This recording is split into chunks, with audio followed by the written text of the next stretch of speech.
नमस्कार मित्रांनो, पंढरपूरचे श्री विठ्ठल मंदिर हे महाराष्ट्रातील एक अतिशय पवित्र व प्रसिद्ध तीर्थक्षेत्र आहे. याला दक्षिणेची काशी असेही म्हटले जाते. हे मंदिर भगवंत श्री विठोबा आणि विठ्ठल यांना अर्पण केलेले आहे. विठोबांसोबत रुक्मिणी माताजींचे हे मंदिर आहे. पौराणिक कथेनुसार या मंदिराची एक प्रसिद्ध कथा आहे की पांडुरंग हे नाव पुंडलिक नावाच्या भक्ताशी संबंधित आहे. पुंडलिक हा एक फार मोठा भक्त होता. तो आपल्या आईवडिलांची अत्यंत सेवा करत असे. श्रीकृष्ण त्याच्यावर प्रसन्न होऊन त्याला भेटायला पंढरपूरला आले.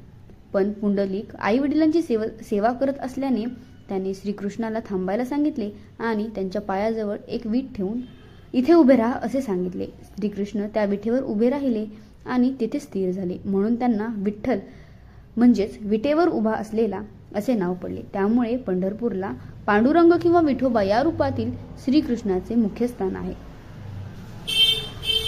वारकरी व पालखी परंपरा.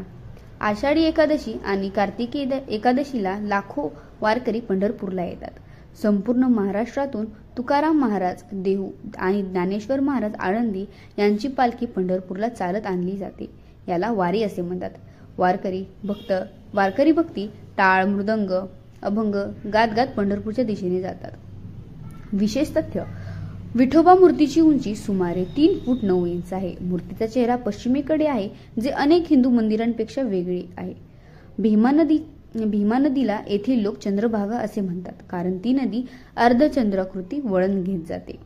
संत परंपरा आणि भक्ती संप्रदाय. पंढरपूरचे विठोबा हे वारकरी संप्रदायाचे एक स्थान आहे. संत नामदेव, संत एकनाथ, संत तुकाराम, संत ज्ञानेश्वर, संत चोखामेळा, संत गोरा कुंभार, संत सावतामाळी या सर्व संतांनी या मंदिरात भक्ती अर्पण केली आहे.